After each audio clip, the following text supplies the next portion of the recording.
Ainsi parle le Seigneur. Je verserai sur vous de l'eau pure et vous serez purs. Je vous purifierai de toutes vos actions impures et je vous donnerai un cœur nouveau. Je mettrai en vous un esprit nouveau. J'enlèverai votre cœur de pierre et je vous donnerai un cœur de chair. Je mettrai en vous mon esprit. Je vous rendrai capable d'obéir à mes lois, de respecter et de faire ce que je vous ai commandé. Alors vous habiterez le pays que j'ai donné à vos ancêtres. Vous serez mon peuple et je serai votre Dieu. Je verserai sur vous de l'eau pure et vous serez purs. Merci au Seigneur de nous accueillir par son esprit. Bienvenue à vous tous qui êtes venus pour profiter et vivre de cette promesse de l'esprit qui traverse les siècles. Bienvenue à chacun et chacune d'entre vous pour ce culte de Pentecôte. Bienvenue à vous tous qui voulez ouvrir vos cœurs à l'Esprit de Dieu. Je louerai l'Éternel de tout mon cœur. C'est le 151. 151.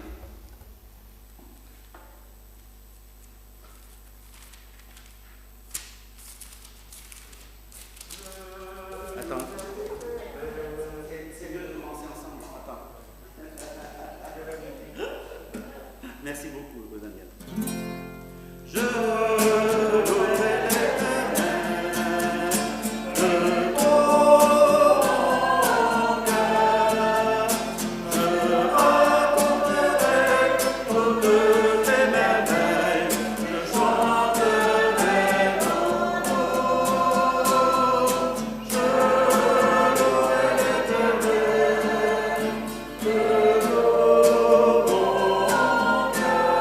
Je ferai de toi le sujet de ma joie. Alléluia. Dieu l'Éternel est bon, il réglera jamais. Pour le jugement, il dresse son trône, il jugera la terre.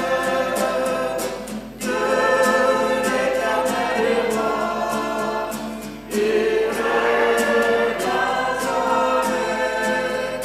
Le monde verra la force de son bras. Alléluia. Dieu voit les opprimés, il aidera plus.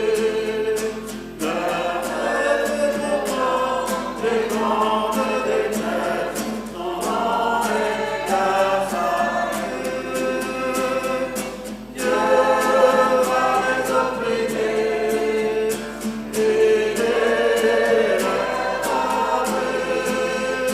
Il sauve les siens, car il est le dessein. Alléluia.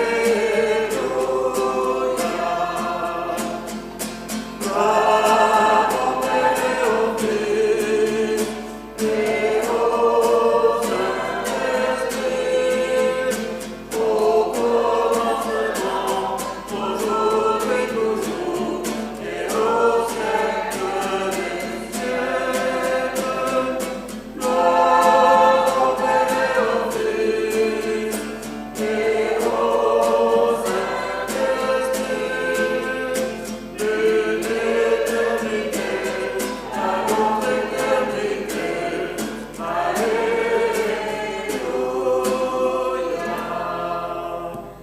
Et nous restons debout pour la louange. C'est Daniel qui nous conduit dans la louange.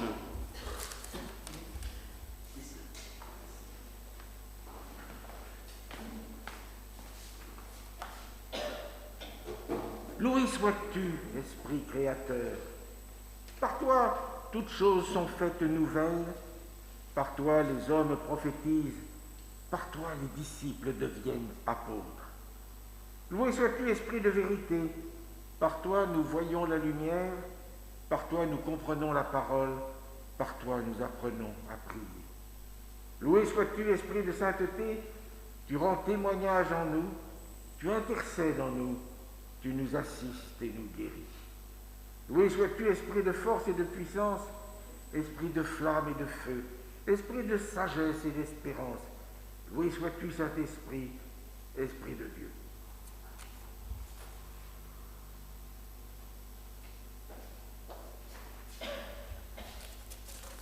Mon Dieu, par ta lumière, tu viens déchirer ma nuit.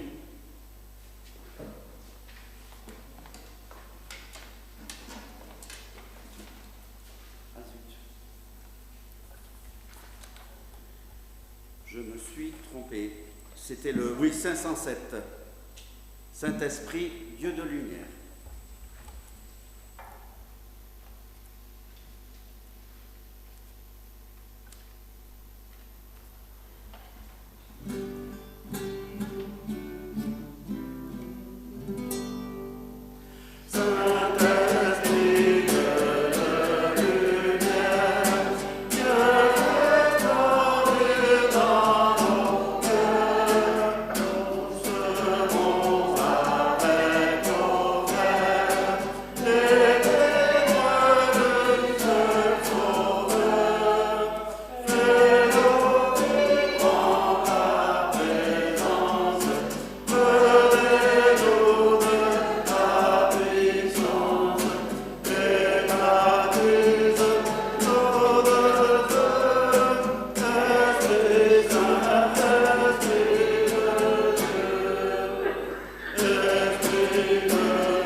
La lecture du jour, ce n'est pas une grande surprise, est dans le livre des Actes, au chapitre 2. C'est bien sûr le récit de la Pentecôte. Et nous avons de la chance, parmi nous, nous avons plusieurs personnes qui pourront nous offrir le récit de la Pentecôte ou dans leur langue maternelle ou dans une langue qu'ils ont apprise. Peut-être même ai-je oublié de solliciter tel ou tel d'entre vous. Si vous avez un coup de cœur pour faire une proposition, n'hésitez pas. Donc on va entendre le récit en français, on va l'entendre en malgache, on va l'entendre en anglais. Et si Bernadette, que je n'ai pas pu avoir au téléphone hier, se sent, elle nous dira quelques traductions en camerounais du texte du jour. Ah ben voilà, c'est trop bien. J'ai oublié personne, c'est comme ça. On va commencer quand même par la version française. Je suis brave, hein.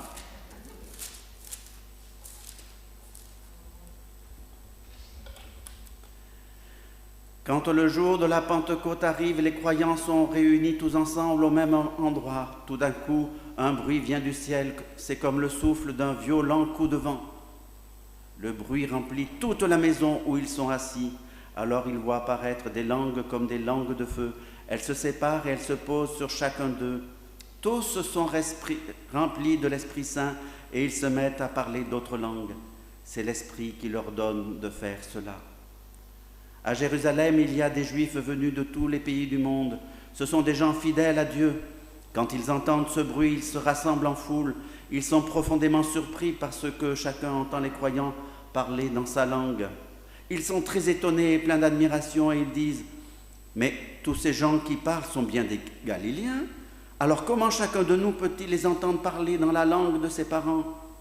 Nous venons du pays de Parthe, de Médie, d'Élam, de Mésopotamie, de Judée et de Cappadoce, de Phrygie, de Pamphylie. Nous venons aussi d'Égypte, de Libye, de Rome, de Crète et d'Arabie. Et parmi nous, certains sont juifs, d'autres aussi obéissent à la loi de Moïse. Et pourtant, chacun de nous les entend annoncer dans sa langue les grandes choses que Dieu a faites. Ils sont tous très étonnés, ne savent pas quoi penser. Ils se disent entre eux, qu'est-ce que cela veut dire ? Mais d'autres se moquent des croyants en disant, ils sont complètement ivres.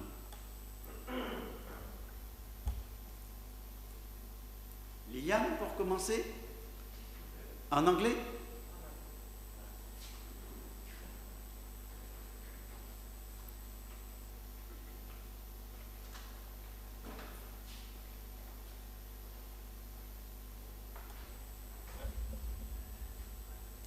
The coming of the Holy Spirit.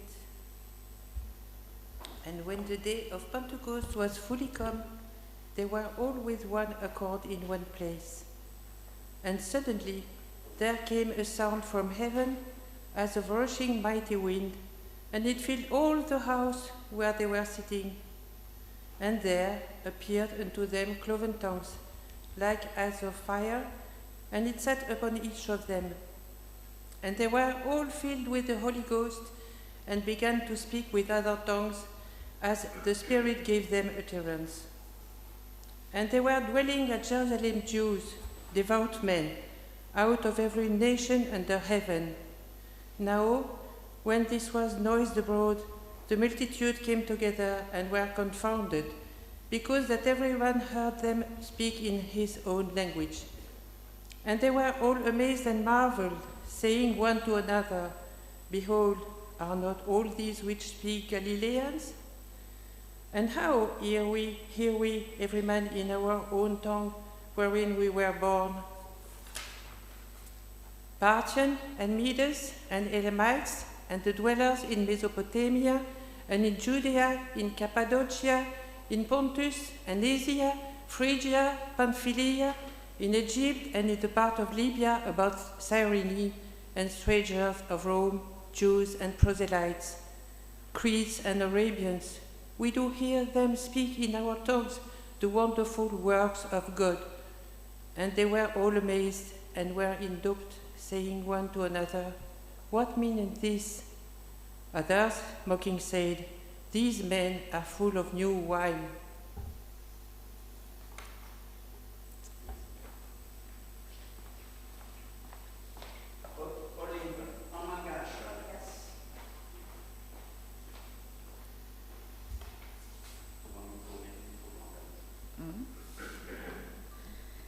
Asan'ny apôstôly faharoa manomboka amin'ny voalohany ka hatramin'ny fahatelo ambin'ny folo amin'ny anaran'i Jesosy. Ary noho ny tonga ny andro Pentekosta dia teo amin'ny fitoerana iray izy rehetra. Ary nisy feo tonga tampoka avy tany an-danitra toy ny rivotra mahery ny fofofofo ka nanenika ilay trano ny angonany. Ary nisy lehilahy maro mitarena afo niseho tamin'izay nizarazara ary nipetraka tamin'izy rehetra isan'olona izany. Ary samy feno ny fanahy masina izy rehetra ka dia niteny tamin'ny fiteny maro samihafa araka ny namitenen'ny fanahy masina azy. Ary nisy jiosy mpivavaka tsara nitoetra tany Jerusalema ary tany amin'ny firenena samihafa rehetra ambanin'ny lanitra. Ary noho ny re izany feo izany dia niangona ny olona maro ka very hevitra fa samy nahare azy ireo ny teny tamin'ny fitenenany avy izy rehetra. Dia talanjona sady gaga izy rehetra ka nanao hoe, indreo tsy galiliana va ireo rehetra miteny ireo? Koa ahoana no andrenesantsika ka amin'ny fitenitsika avy izay nahabeantsika? Dia partiana sy mediana sy elamita ary ponina any Mesopotamia sy Judia sy Kapadokia sy Ponto sy Azia sy Frisia sy Pamfilia sy Ezipta sy ny tany Libiana izay manodidina ny Kirena ary vahiny avy any Roma na Jiosy na proselita, Kretana sy Arabo. Koa ahoana no andrenesantsika ireo miteny amin'ny fitenitsika avy ny asa lehibe ataon'Andriamanitra? Dia talanjona izy rehetra ka nianahana sady niresaka hoe ahoana no tokony ho hevitra izany? Fa ny sasany omeka nanao hoe leo divay mamy ireo. Amen.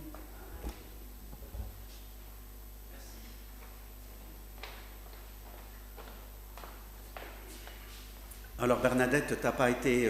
Elle est où Bernadette? Ah voilà. Oui? T'as tout préparé déjà? Oui. Oh bah alors. Une Française qui donne un message en baranté. Ah, un message, une lecture de la Bible. Une lecture de la Bible en banganté. Le plus près possible du micro.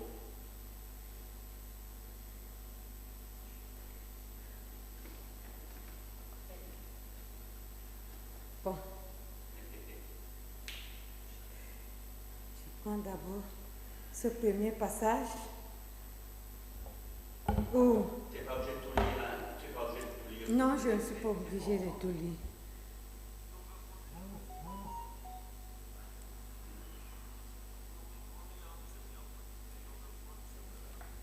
Nugabo. Una bachubu velo batsa. Nun kavion tensi. Kenzen dans un mekat. Oui. Oben tortisieux. Avoir un célero. Ta chabe chumbe. Barbe runkoni. Ngunkoni, c'est-à-dire l'unité, et barbe chupte, barbe ngunkoni. Parce que nous sommes de barbe gun nyong chofa, njaba chabumbre.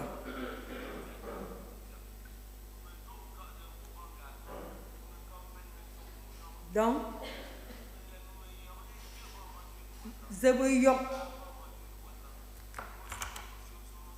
Barbe gun dépendra Jovansi.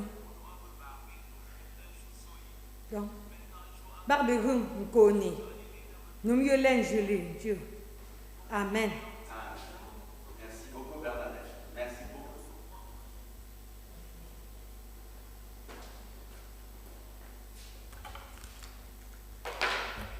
Si j'avais choisi un extrait plus court, j'aurais peut-être même pu demander d'autres langues. Quelle autre langue j'aurais pu demander? Marie-Paul, peut-être en allemand, non? À lire. À lire. Ben, c'est déjà, oui, ben. D'autres? Qu'est-ce qu'il y a en Corse? Il y aurait peut-être eu d'autres choses. Pas d'autres langues parmi nous? C'est déjà pas mal, hein? Si?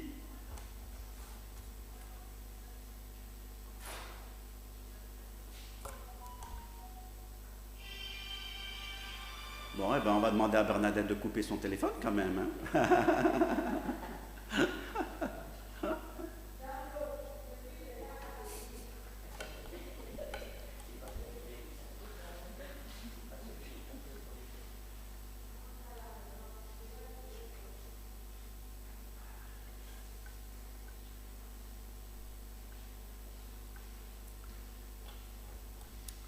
Le jeune homme se pose une question. Mais qu'est-ce que je suis venu faire dans cette galère?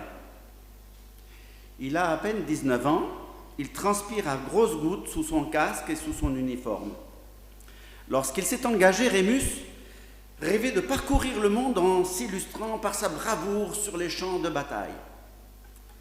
Et maintenant, il est quand même bien loin de son village natal, ce village ligure au nord-ouest de l'Italie, qu'il a quitté pour s'engager dans la Légion romaine. Cela fait à peine quelques jours qu'il a débarqué à Jérusalem où les troupes sont dirigées par le consul Pilate. Et ce matin, il est en faction avec quelques autres soldats à la porte de Damas, une des portes d'enceinte de la ville fortifiée. Rémus n'est pas à son aise. Il ne comprend pas grand-chose à cette région et à son agitation. Il sait simplement que les soldats doivent être vigilants, car le peuple juif est agité ces temps-ci. Une secte juive, les Nazoréens, aurait commis des troubles dans la ville. Leur chef, un certain Yeshua de Nazareth, a été crucifié il y a peu de temps. On dit que ses disciples ont réussi à subtiliser le corps et ils se tiennent toujours aux environs de Jérusalem en attendant que se réalise une promesse qu'ils attendent, le don d'une force surnaturelle qui leur donnerait une force colossale. En tous les cas, c'est ce qu'on racontait à la garnison. Mais Rémus ne savait pas vraiment qu'en penser. Il savait simplement que cela pouvait provoquer des troubles et des émeutes et que son rôle de soldat était d'assurer la Pax Romana. Toujours en ébullition ce peuple, se disait-il. Qu'est-ce qu'il est venu faire dans cette galère? Puis à la porte se présenta un marchand avec plusieurs chameaux. Descendant rapidement les escaliers, le jeune garde s'interposa. « Pas de chameaux à l'intérieur de la ville, ordre de Pilate !» Le marchand le regarda étonné et s'adressa à lui dans une langue bizarre, avec des gestes pour essayer de s'expliquer. Et nous avons entendu tout à l'heure des langues que l'on ne comprend pas. Et quand on ne les comprend pas, des fois, on ne comprend vraiment pas grand-chose. Il entend donc ce marchand parler dans une langue bizarre. C'est là que le sous-officier, un principal, le rejoint. C'est un homme d'âge mûr et certainement, d'après sa réputation, un futur centurion de l'armée. De belle prestance, il se dresse face au marchand. Il reçut quelques drachmes dans la main et il laissa passer les chameaux du marchand. L'officier en question s'appelait Maximus. Sa réputation était grande parmi la Légion. Rémus, n'y tenant plus, lui demanda « Mais quel est le charabia qu'a utilisé ce marchand avec son chameau ?» Maximus sourit. Il lui dit « Mais tu es là depuis combien de temps, toi, dis donc ?»« Depuis 9 jours, principal. » Bon, Maximus lui dit « Moi, je suis là depuis 7 ans. » Et ce charabia dont tu parles, c'est de l'arabe qui est parlé dans une région 100 fois plus grande que ta Ligure natale. Et oui, poursuit-il, depuis la tour de Babel, les langues sont divisées sur notre terre. Rémus était désarçonné. Depuis la tour de Babel, Maximus soupira. Mais que les soldats sont ignorants maintenant. La tour de Babel, c'est une histoire dans le livre saint des Juifs, la Torah, qui explique comment les hommes, avant l'Empire romain, parlaient tous la même langue. Ils ont voulu se faire une tour à Babel afin de devenir, avec cette tour, des dieux à leur tour. Mais le Dieu des Juifs, Adonai, est descendu sur cette tour et a divisé tous les langages. Pourquoi ? Demande Rémus. Pour embêter les soldats de ton genre face à un marchand arabe, dit Maximus en riant. En fait, non. D'après les rabbins, c'est parce que Dieu aime la diversité et qu'il ne veut pas d'uniformité entre les humains. Explication curieuse, se dit Rémus. Mais il y avait un peu de temps devant eux, son chef avait l'air tranquille, il s'enhardit, il lui dit « Mais qu'est-ce qui se passe? Pourquoi il y a tant de monde à Jérusalem aujourd'hui ?»« Pentecôte. Pentecôte, dit Maximus. Pentecôte, 50 jours, dit Rémus qui connaissait un peu de grec. 50 jours de quoi? La fête de Pentecôte se situe 50 jours après Pâques, d'où son nom. C'est dans l'ordre d'importance la deuxième fête religieuse juive tout de même. Et c'est une fête pour laquelle les Juifs du monde entier font un pèlerinage à Jérusalem, ce qui t'explique tout ce remue-ménage. Et Rémus considérait l'immense foule bigarrée de toutes les nationalités, de toutes les langues, qui commençait à envahir Jérusalem en passant sous ses pieds. Il fête quoi? Et Maximus n'était pas fâché d'avoir à expliquer un petit peu ce qu'il savait à son soldat. Il fête le don de la loi par leur Dieu au mont Sinaï. Le don de la loi par leur Dieu au mont Sinaï. C'est aussi la fête des moissons. Ça tombe en même temps. Rémus dit à son chef, vous en savez des choses quand même. Et son chef lui répond, eh oui, si tu veux devenir un jour centurion, être un digne représentant de Rome, tu as tout intérêt à t'intéresser aux croyances des lieux où tu te trouves. Ça t'éviterait certainement des ennuis, soldat.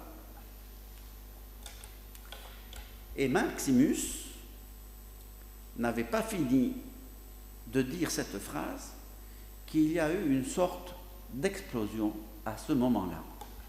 Un grand bruit violent, comme un coup de tonnerre. Maximus fut sur pied en un bond et accompagné par Rémus, ils se mirent à courir là où avait été entendu le bruit. Lorsqu'ils arrivèrent à l'endroit d'où venait ce bruit, ils se heurtèrent à un attroupement. Tous les pèlerins de toutes les nationalités avaient accouru pour voir ce qui se passait. Voir ou plutôt entendre, parce qu'en fait, c'était surtout des voix puissantes de quelques hommes qui s'élevaient au-dessus de la foule qu'on entendait. Se frayant un chemin à travers la foule, les soldats s'avancèrent jusqu'au premier rang et ils restèrent un peu stupéfaits. Une douzaine d'hommes se tenaient debout en dansant et en chantant. Mais ce n'était pas tout. La voix des hommes s'élevait fortement au-dessus de la rumeur de la foule et Maximus les entendait distinctement louer le Dieu unique dans la langue de son faubourg à Rome. Et Rémus, lui, se demandait comment ces Juifs pouvaient parler le dialecte de son peuple ligure. Et non loin d'eux, le marchand arabe, lui aussi, entendait parler des merveilles de Dieu dans la langue de sa péninsule. Tous comprenaient bien que cette douzaine d'hommes parlaient chacun dans sa propre langue maternelle. Mais quel était ce prodige? Dans la foule, des moqueurs commencèrent à faire entendre leur voix. « Mais ils sont ivres !» D'autant plus que d'autres étaient plongés dans une grande perplexité.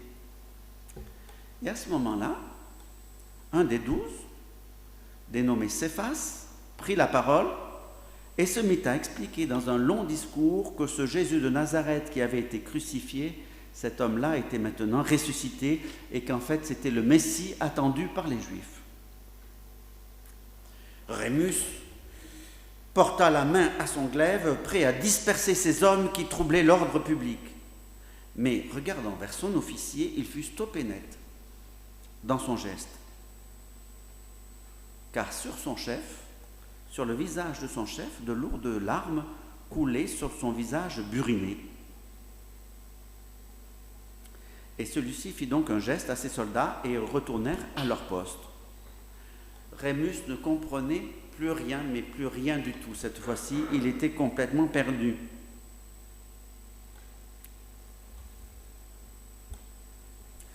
Maximus s'assit lourdement sur une pierre et il fit signe à Rémus. « Je vois ta surprise, lui dit-il. Tu as entendu comme moi ce que cet homme a dit. Eh bien, je peux te dire une chose. Ce qu'il a dit est vrai, car j'étais des soldats qui ont crucifié ce Jésus de Nazareth et j'ai vu les prodiges qui se sont passés. J'étais chargé de surveiller son tombeau et je peux te le dire, personne n'est venu voler son corps. Et nous avons trouvé la pierre roulée et le tombeau vide. Et maintenant tu as entendu comme moi ces hommes qui parlaient et que tous nous entendions chacun dans notre propre langue. Maximus empoigna Rémus par les épaules. « Est-ce que tu comprends ce qui est en train de se passer ?» Rémus secoua la tête, il dit « Non, je ne comprends rien. » Maximus, une flamme dans les yeux, s'écria « Mais bon sang, ces hommes disent vrai, ce Jésus que nous avions crucifié, il est vraiment ressuscité, aussi incroyable que cela puisse paraître. Et ce dont nous avons été témoins, c'est la nouvelle alliance entre le Dieu unique et son peuple, comme au Sinaï. C'est Pentecôte. À part que maintenant, c'est le monde entier qui est concerné par cette nouvelle alliance, et pas seulement les Juifs. Même toi, Ligure, même moi, Romain, même les Arabes comme ce marchand, les Crétois, les Phéniciens, tous, nous sommes appelés par cet homme ressuscité. Et je le vois, et je te le dis, une force immense vient de se lever aujourd'hui. Rémus n'était pas tout à fait convaincu. Il n'a pas voulu contredire son chef, mais il s'est dit, attendons quelques années, et si ça ne dure pas longtemps, c'est que cela vient des hommes. Si on en parle encore dans 20 ans, alors je croirai peut-être.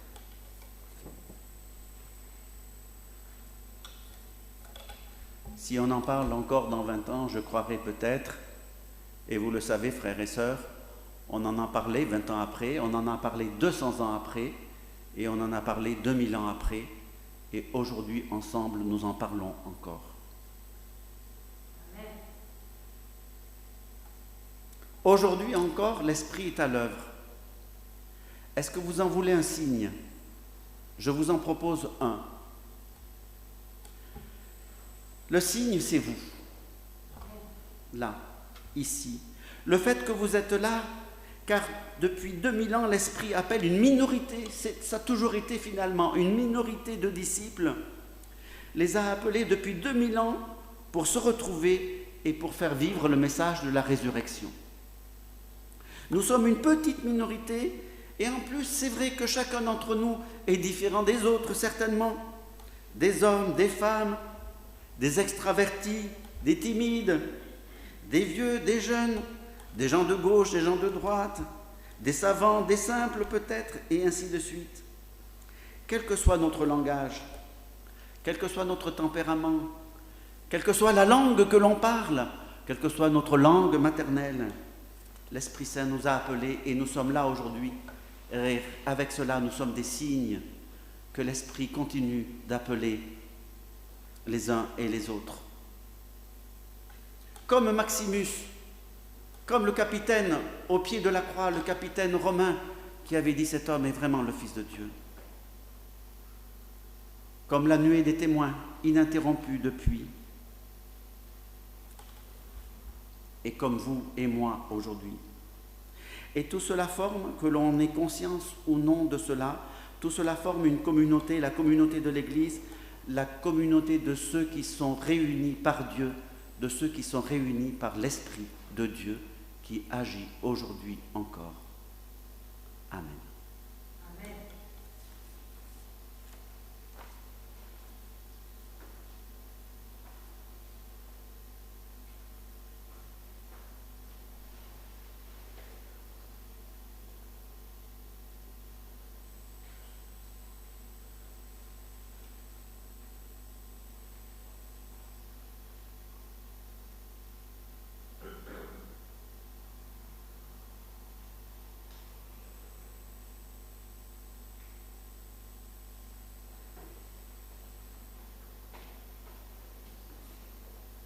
Et avant que nous chantions, Daniel se propose d'apporter des remarques complémentaires.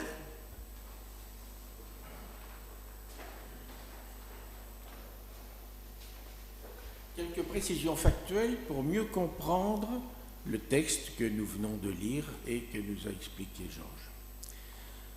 À son apogée, c'est-à-dire à peu près à l'époque de Jésus, le temple de Jérusalem était probablement le monument le plus impressionnant de toute la Méditerranée orientale.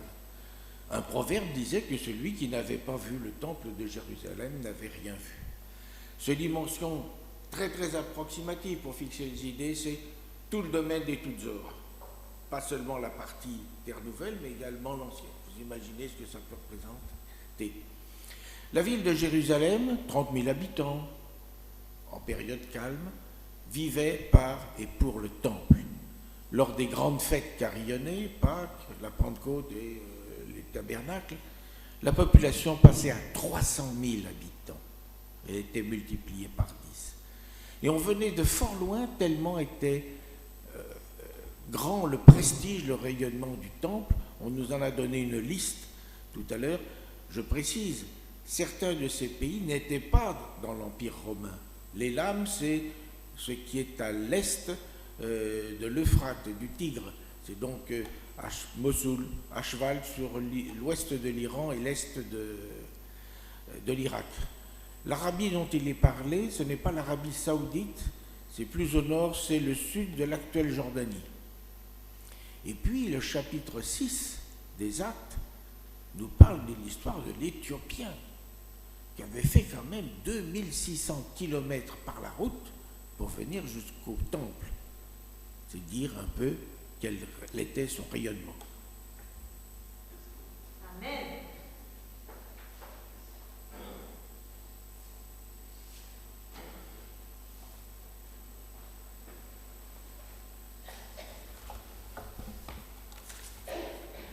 Eh bien, merci Daniel pour ce complément intéressant. Et nous chantons ensemble « Mon Dieu, par ta lumière, tu viens déchirer ma nuit ».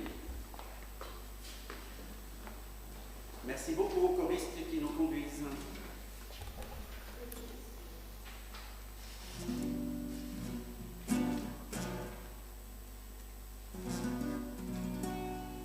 Mon Dieu, par ta lumière, tu viens déchirer ma nuit. Mon Dieu, par ta lumière, tu viens éclairer ma vie. Mon Dieu, par ta lumière, tu me rends la liberté. Ma vie s'ouvre sur un chemin de clarté. Jésus, par ta parole, tu viens transformer ma vie. Jésus, par ta parole, tu viens mettre en moi ta vie. Jésus, par ta parole, tu me rends la dignité. C'est toi, Seigneur, que désormais je suis fait. Esprit, par ta puissance, tu viens pour me fortifier. Esprit, par ta puissance, tu m'appelles à partager. Esprit, par ta puissance, tu viens pour rassembler. Tu dis, tu nous fais témoins et messagers.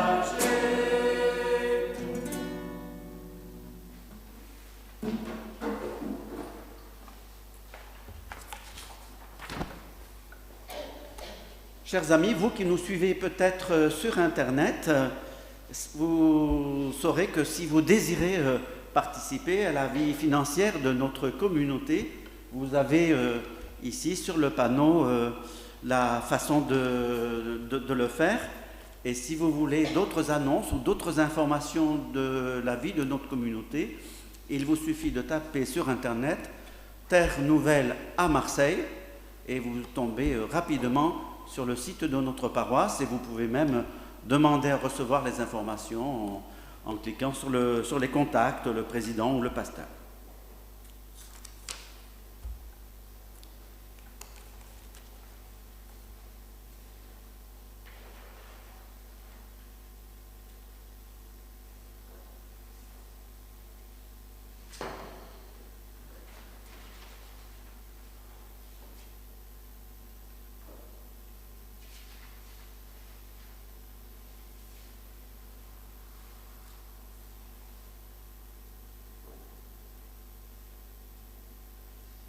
Nous avons partagé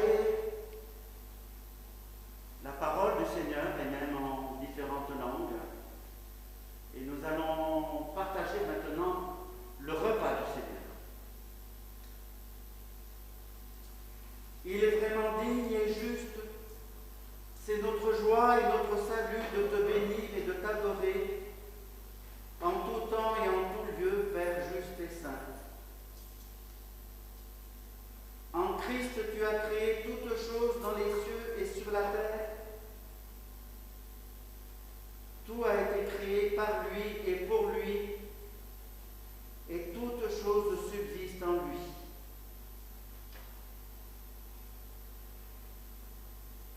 C'est pourquoi, avec les cieux et toute leur armée, avec l'Église entière en une commune allégresse, nous célébrons le Fils unique à ta louange et à ta gloire. Saint, Saint, Saint est le Seigneur. Toute la terre est remplie de sa gloire. Amen. Frères et sœurs, il nous arrive parfois d'être fatigués. Il nous arrive parfois d'être découragés dans notre foi. Et dans ces moments, nous avons envie de nous arrêter. Mais parfois, dans cette situation-là, dans ces situations-là, parfois, il nous arrive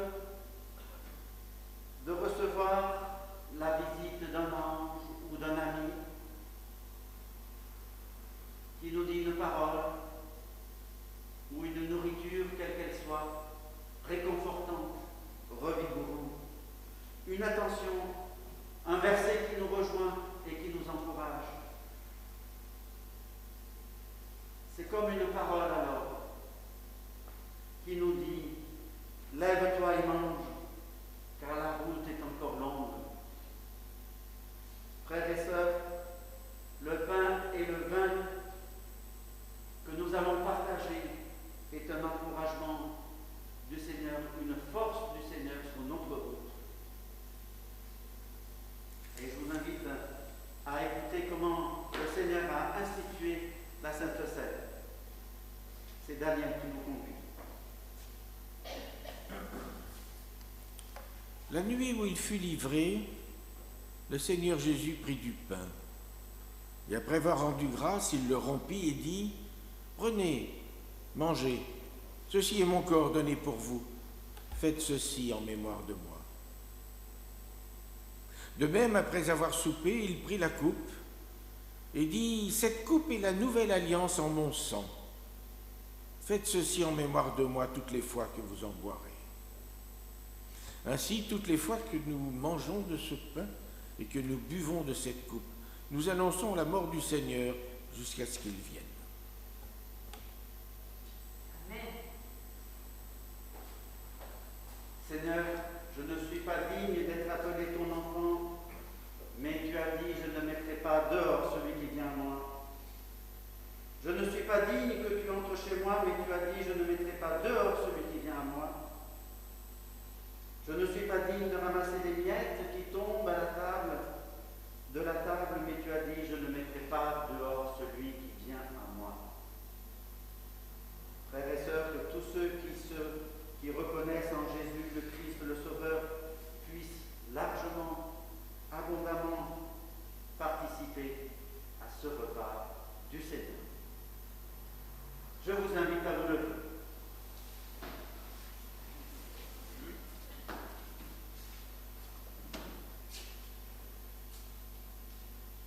Le vin est dans les petits verres en verre et le jus de fruits est dans des petites poubelles qui sont de couleur verte.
À toi la gloire, ô ressuscité, à toi la victoire pour l'éternité. Pour ceux qui ont le cantique, c'est le 471. À toi la gloire, ô ressuscité, à toi la victoire pour l'éternité. Ayant de lumière, l'ange est descendu, et pour la pierre du tombeau vaincu. Alléluia.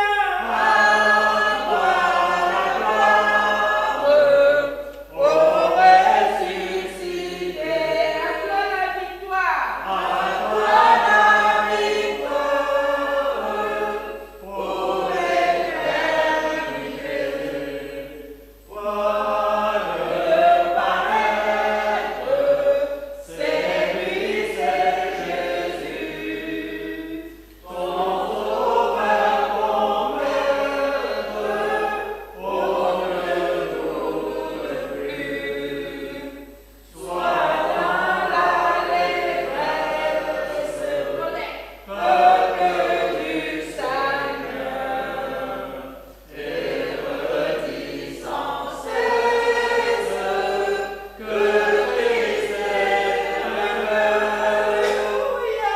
À toi la gloire, ô ressuscité, À toi la victoire. à toi la victoire pour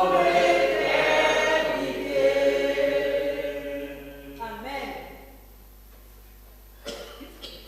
Nous pouvons rester debout pour dire cette prière qui rassemble toutes les prières.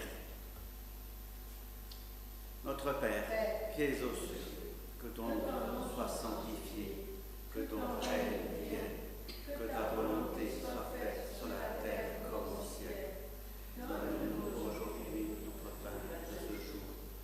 Pardonne-nous nos offenses, comme nous pardonnons aussi à ceux qui nous ont offensés. Et ne nous laisse pas entrer en tentation, mais délivre-nous du mal. Car c'est à toi qu'appartiennent le règne, la puissance et la gloire pour les siècles des siècles. Amen. Frères et sœurs, que l'Esprit de Dieu, que l'Esprit Saint vous conduise, vous fortifie, qu'il vous remplisse de sa lumière et de sa présence. Que la grâce de notre Seigneur Jésus-Christ, l'amour de Dieu le Père, la communion avec l'Esprit Saint soit avec vous tous, dès maintenant et pour toujours, dans la paix du Christ ressuscité. Amen. Bon dimanche à tous. Et je vous invite à vous asseoir.